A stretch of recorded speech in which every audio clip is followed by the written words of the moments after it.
Buenos días, profesora. Nosotros vamos a presentarle nuestra propuesta de diplomacia para el conflicto de Venezuela.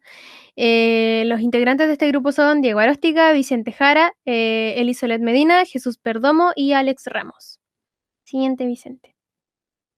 ¿Cuál es la problemática? ¿Cuál es el conflicto y el argumento principal? En este caso, Venezuela está viviendo una crisis que se dividiría en tres, o sea, lo podríamos dividir en tres, que sería la crisis económica, una crisis política y la crisis social, que no es ninguna de las tres está como en menor medida.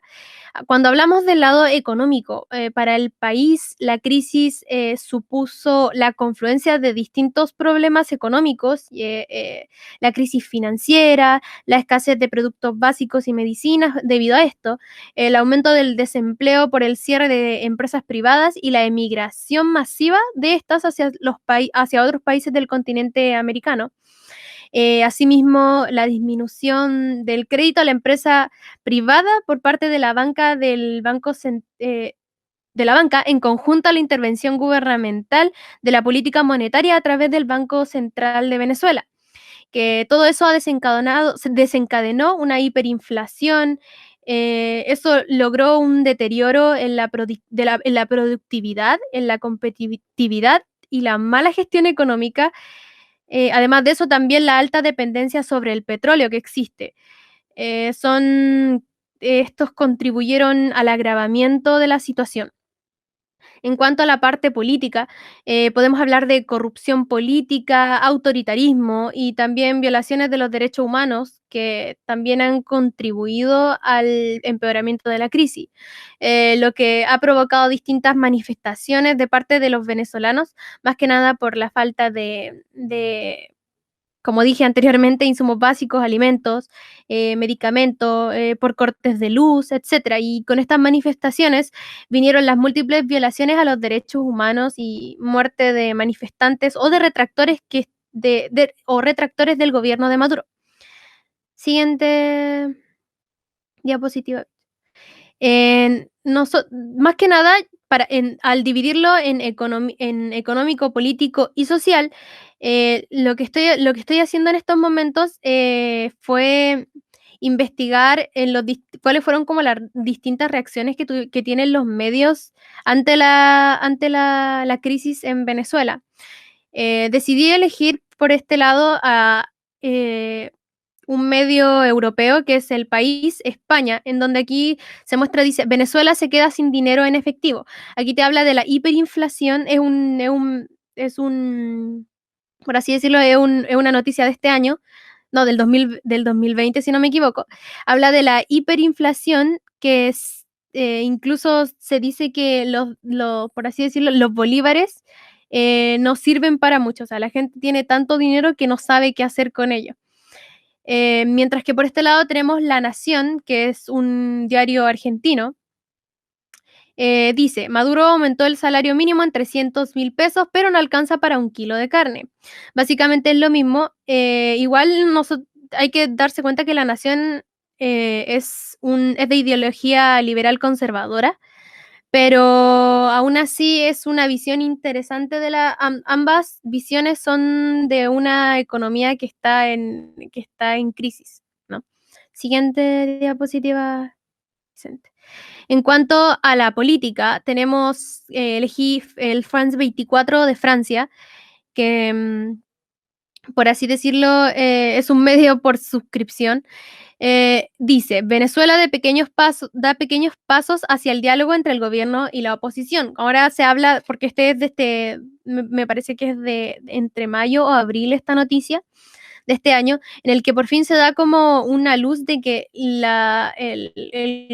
el gobierno de Maduro o Maduro en sí está abierto a poder hablar con sus opositores, en este caso que es Guaidó, que es el partido de Guaidó, pero aún así se ve como hostil ante la situación y ante el poder dialogar.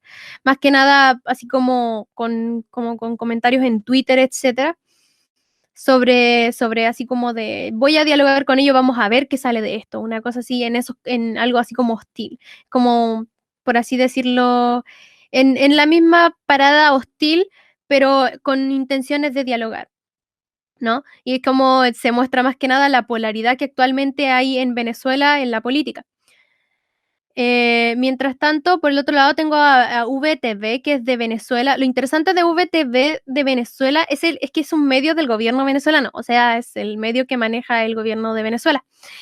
Eh, Mira, dice, Maduro, Venezuela tiene buenas relaciones con los países del mundo. Lo interesante de este medio y lo interesante de esta noticia es que a pesar de ser una noticia, o sea, se habla de Venezuela en sí, pero la mayoría de las noticias que se muestran aquí sobre la política son bastante por encima, ¿cómo por decirlo? Están como bastante tratadas como con un pincel, no se quiere ahondar, no ahondan mucho más allá, y lo otro es que muestra como si todo fuera muy bonito y como que Venezuela tiene buena relación con todos los países o con la mayoría de los países, etcétera, cuando sabemos que los dichos de Maduro para otros países son bastante impactantes, tanto como, no sé, contra esa rivalidad que tiene con Estados Unidos, etcétera.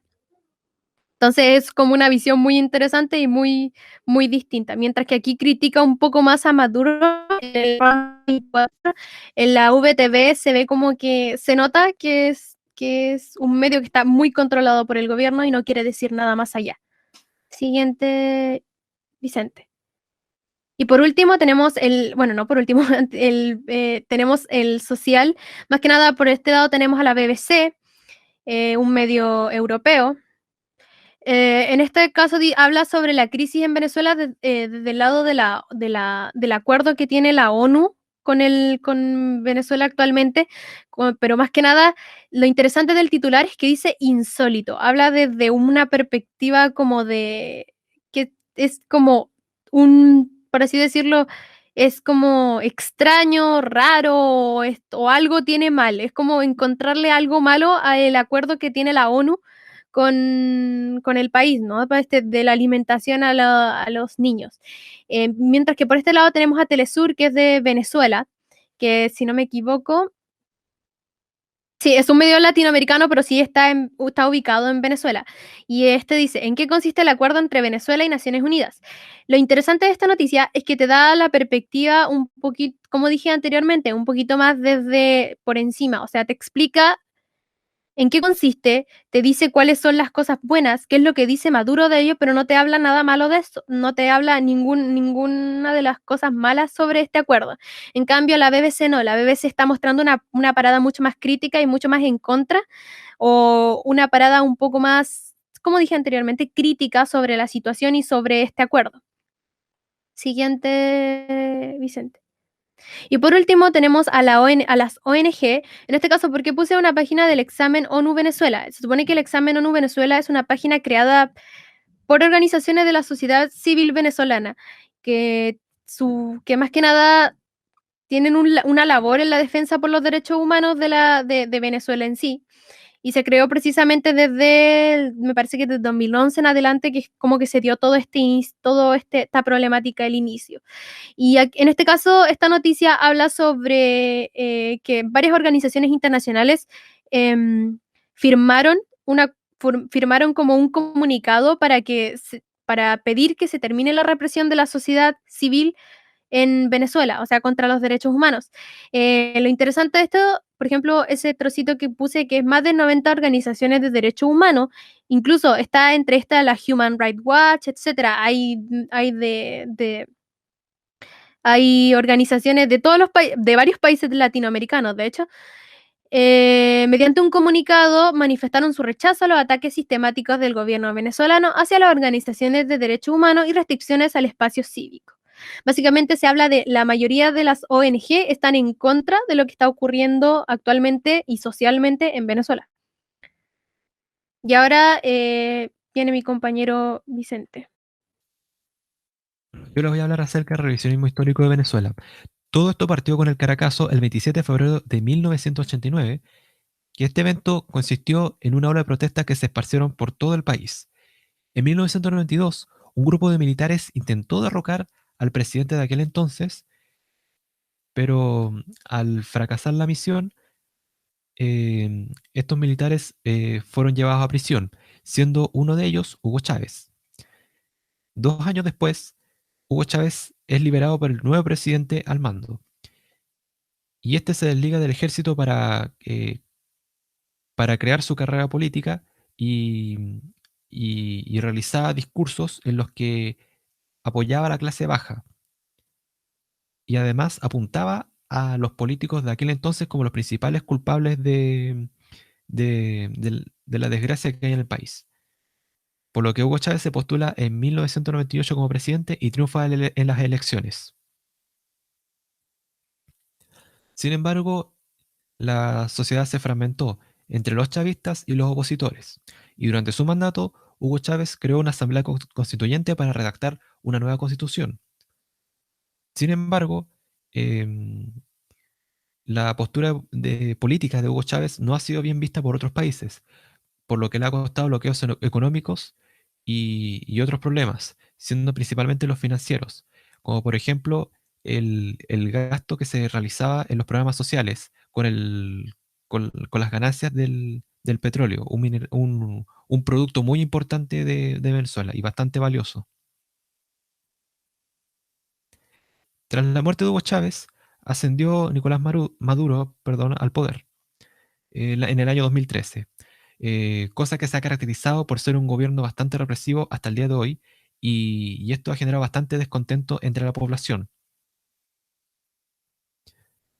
Como se puede ver en la gráfica aquí, es una tasa de desempleo que de entre los años 1990 y 2018, en donde se puede ver claramente que cuando asumió Nicolás Maduro al poder en el año 2013, iba aumentando cada vez más a niveles preocupantes, alcanzando un 33,3%.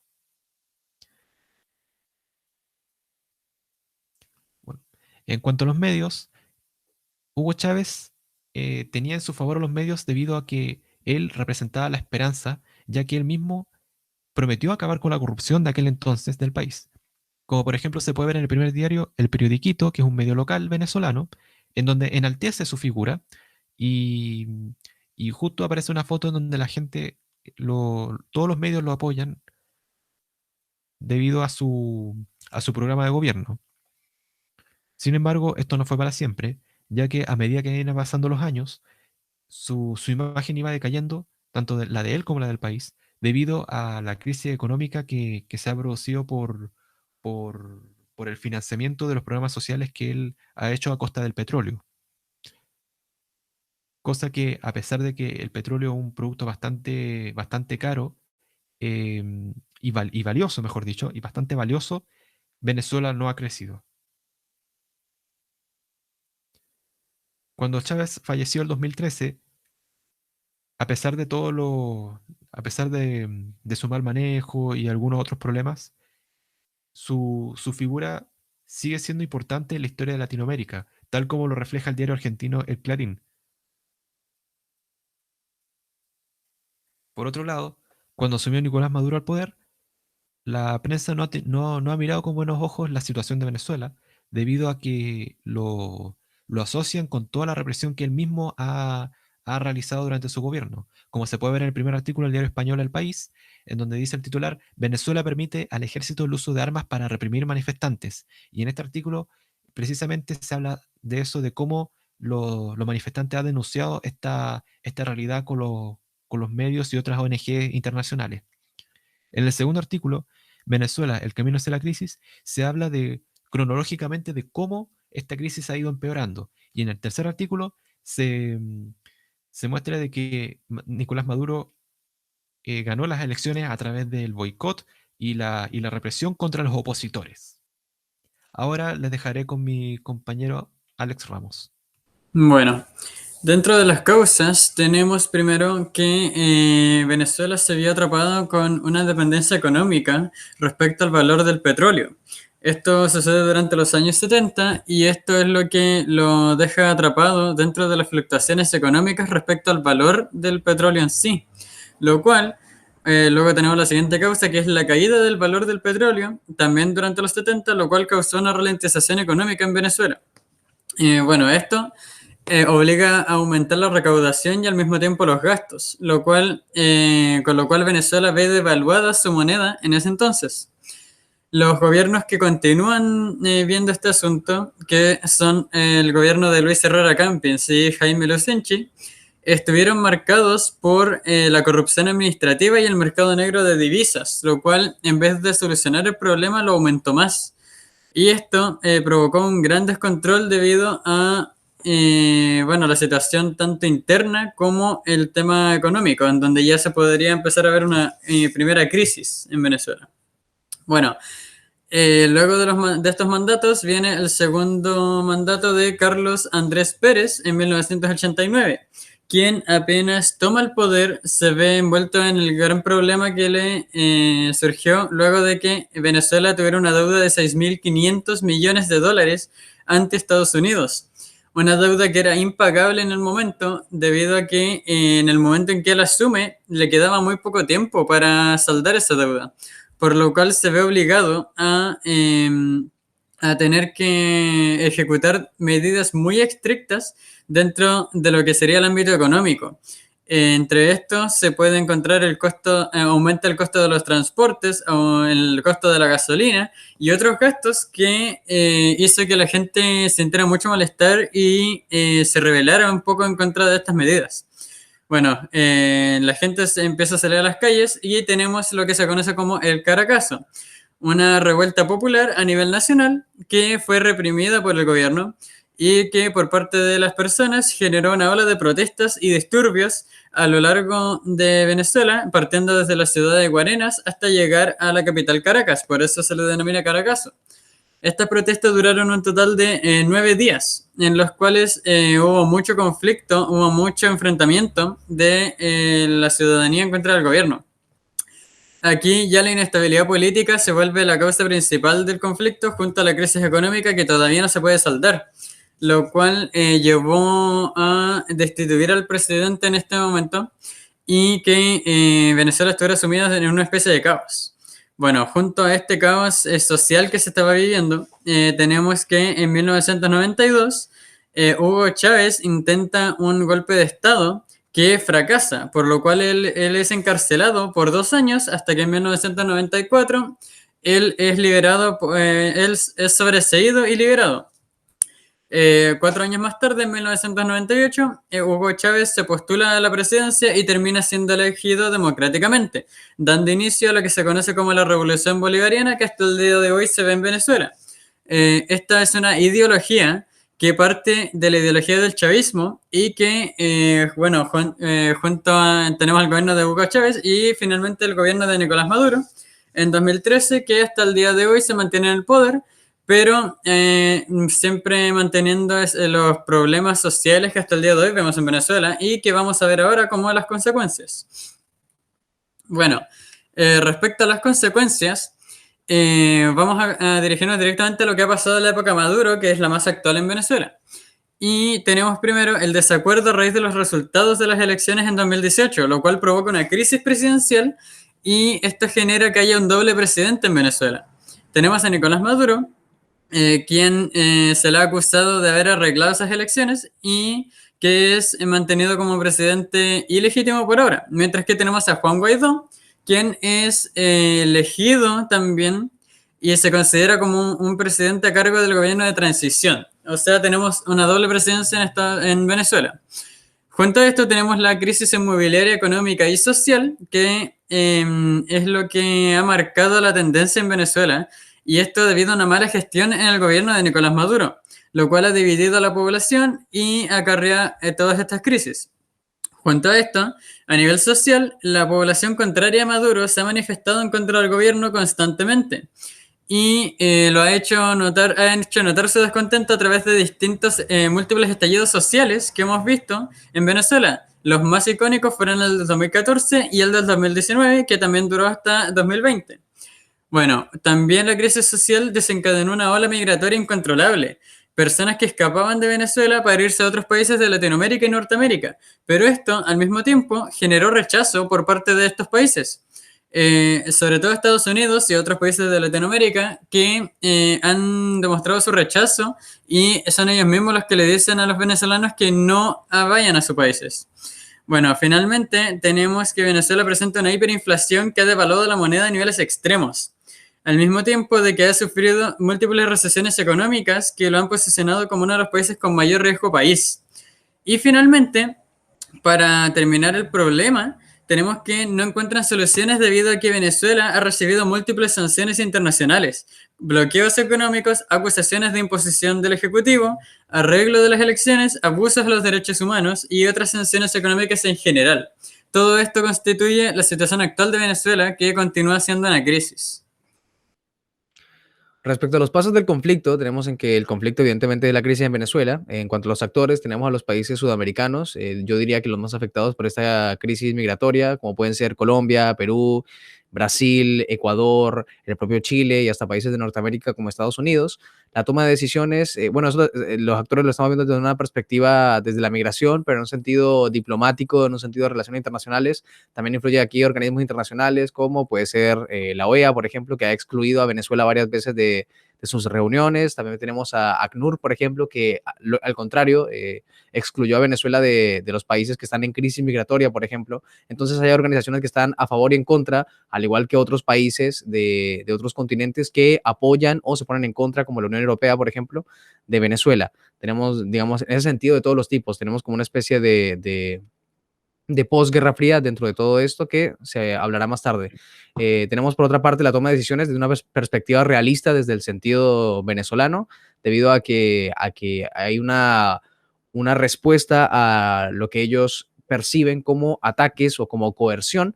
Entonces tenemos como esta perspectiva realista en forma de respuesta a los enemigos y una formación de alianza, digamos, con efectivamente las personas que son adeptas a los fines políticos de Venezuela.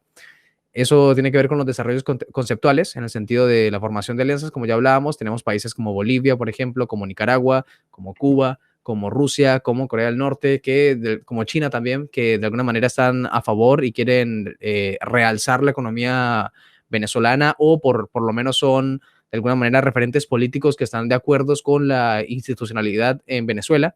Y por otra parte tenemos la carrera armamentista, que como suele ser una costumbre, que suele pasar en países con gobiernos,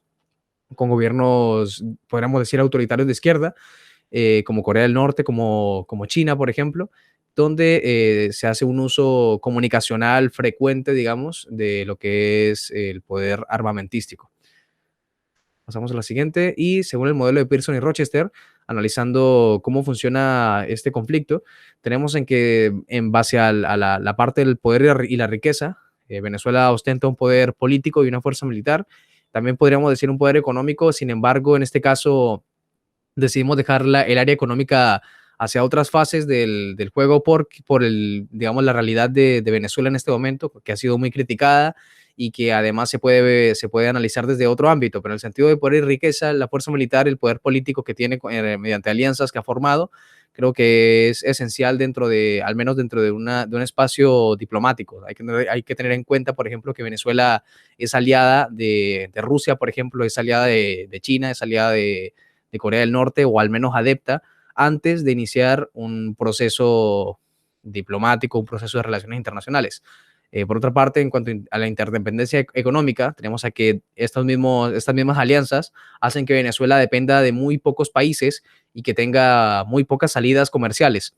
Solamente depende, por ejemplo, de Rusia, que ha de alguna manera intentado realzar la economía venezolana con algunos acuerdos económicos. Sin embargo, de un solo país no puede depender Venezuela, y eso le ha afectado económicamente bastante. Por otra parte, en el sentido del grado de polarización interna, podríamos decirlo, también se podría llevar al ámbito externo. Tenemos una bipolaridad de la gente que es adepta, por ejemplo, con Juan Guaidó, que es el líder opositor en Venezuela, o nombrado por él mismo como presidente interino. Y por otra parte tenemos la institucionalidad más común, que es la de Nicolás Maduro, que si bien tiene una gran parte, digamos, de la civilización que está en contra de él, también tiene, por ejemplo, muchos líderes políticos dentro y fuera de Venezuela que son adeptos a su gobierno, a su mandato. Y finalmente tenemos los objetivos y medios por los que Venezuela suele fluir, que son, como ya hablamos un poco, la perspectiva realista, un realismo que quiere ser frentero, en contra, comunicacionalmente fuerte, aguerrido, como dirían algunos, contra los mandatos estadounidenses, por ejemplo, contra la perspectiva capitalista, contra la Unión Europea, que tanto quiere sancionar a Venezuela, y también, efectivamente, como modo de respuesta ante estos ataques de coerción, más que nada, por ejemplo, con los asuntos económicos, podríamos decir que Venezuela es proteccionista en ese sentido, intenta proteger lo que tiene y mantenerlo a flote, el poco status quo que todavía ostenta y que intentan dañar países que están en contra de sus finalidades políticas. Les dejo con mi compañero Diego. Bueno, para empezar, vamos a hacer el planteamiento de la propuesta diplomática que después voy a explicar a través de un análisis antes de llegar a la propuesta propiamente tal. Esta se basa principalmente en dos ejes, que sería visibilizar el trabajo de las embajadas de Venezuela en países claves como Colombia, Perú, Estados Unidos y Chile, en temas migratorios, por ejemplo, y esto a través de una radiodifusión internacional que engloba este tema como el de cooperación internacional que vamos a profundizar más adelante. Sí. Bueno, en lo que se trata de diplomacia, acá hay dos factores claves que, digamos, a través de ellos se maneja se podría hacer como una metáfora, que son las piezas del ajedrez, digamos, en este juego de la geopolítica internacional.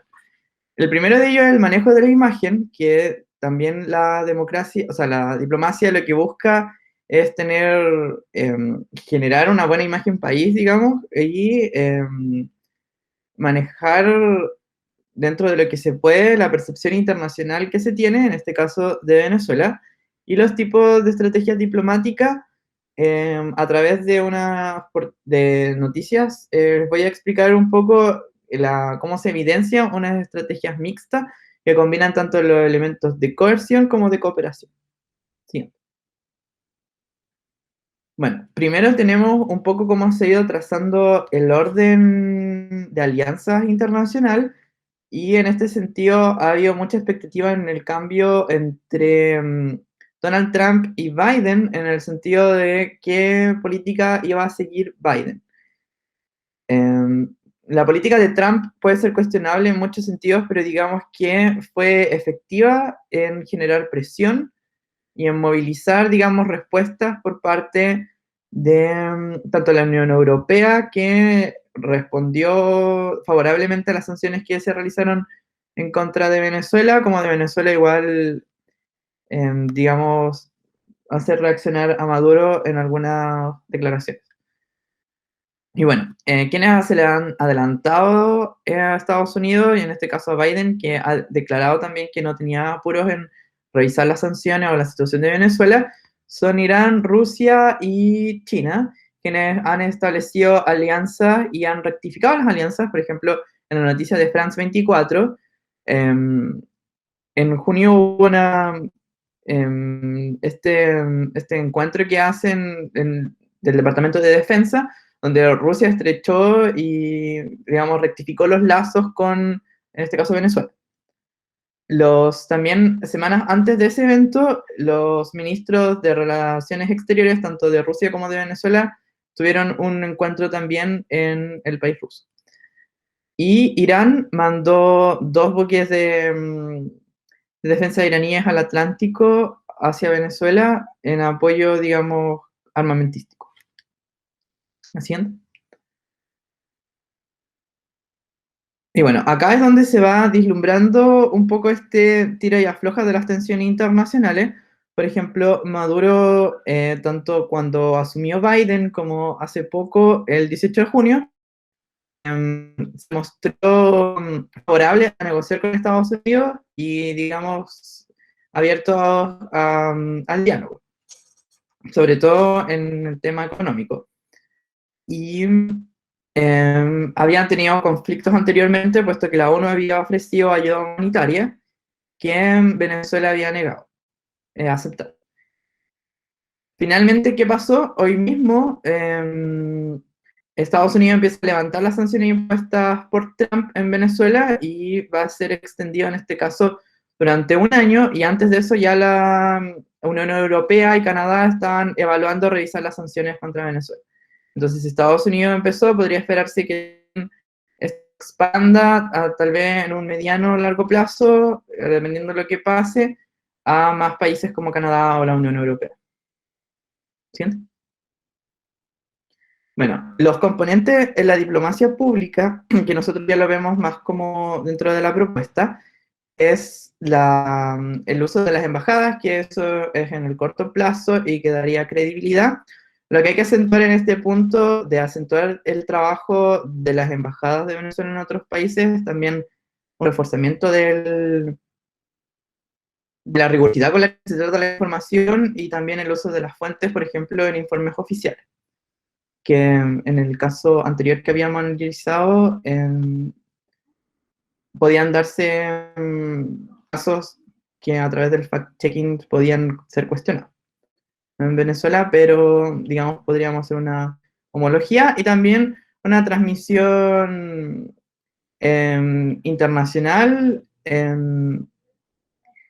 que en el tiempo es un continuo de valor de aumento que, tal como lo expuse en la diapositiva anterior, uno puede ir armando como un hilo en el cual Venezuela estaría dispuesto a retomar las relaciones diplomáticas, en este caso con Estados Unidos, y la credibilidad es desde la percepción periodística, y lo importante acá es justamente lo de que es algo mantenido en el tiempo, y ya más a largo plazo.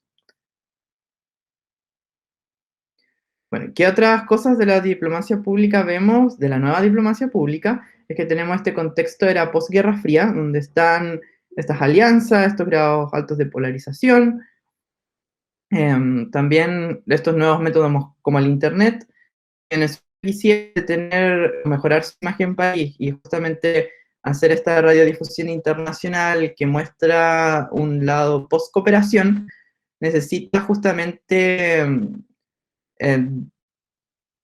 tener, digamos, un mejor manejo de las situaciones que se dan en el país, que a veces se filtran a través de las redes sociales, que muchas veces también pueden cuestionarse con montajes o no. Entonces, ahí es importante que tenga este punto en cuenta. Los nuevos desafíos en un mundo interconectado, tal como lo hablaba anteriormente, con estas alianzas, como el mercado internacional también influye, como los grupos de interés también económico han presionado a Biden para que retome las relaciones con Venezuela, y bueno, el nuevo vocabulario de la marca país, en este caso que Venezuela se quiera, digamos, posicionar de una mejor forma a nivel internacional, recordando siempre que la relación con Maduro es conflictiva, puesto que está el problema de la legitimidad de su gobierno, pero es quien en estricto rigor maneja el poder en el país. Entonces eso hay que tenerlo en cuenta. Y el nuevo foco de la construcción de coaliciones, en este caso de, justamente como hablaba Jesús, este alcance limitado que tiene dentro de las alianzas que constituyen las redes de Venezuela. Entonces eso sería, digamos, la propuesta y la revisión teórica de la diplomacia. Sí, en cuanto a conclusiones generales del trabajo, podríamos decir de que Venezuela, tal como decía mi compañero Diego, de que en Venezuela no es necesaria un cambio interno tan drástico, solamente una especie de reformulación de las políticas exteriores, en el sentido al menos comunicacional, para poder generar este tipo de campañas que permitan realzar la imagen de Venezuela. Por ejemplo, este tema de la marca de Venezuela es algo importante para todos los países. Cada país, por ejemplo, tiene su propia marca en el sentido de turismo, por ejemplo, y esa marca de alguna manera rectifica que hay como un libre acuerdo entre países, al menos latinoamericanos, sudamericanos, que, que a pesar de sus diferencias políticas pueden llevarse hasta cierto punto bien. Entonces esto se puede trasladar perfectamente hasta hacia sentidos económicos, hacia sentidos, bueno, de políticos tal cual, institucionales, y Venezuela puede resurgir sin necesidad de cambiar de pies a cabeza, digamos, todo lo que está pasando institucionalmente, al menos desde una perspectiva comunicacional. Eso. Muchísimas gracias por haber visto nuestro trabajo.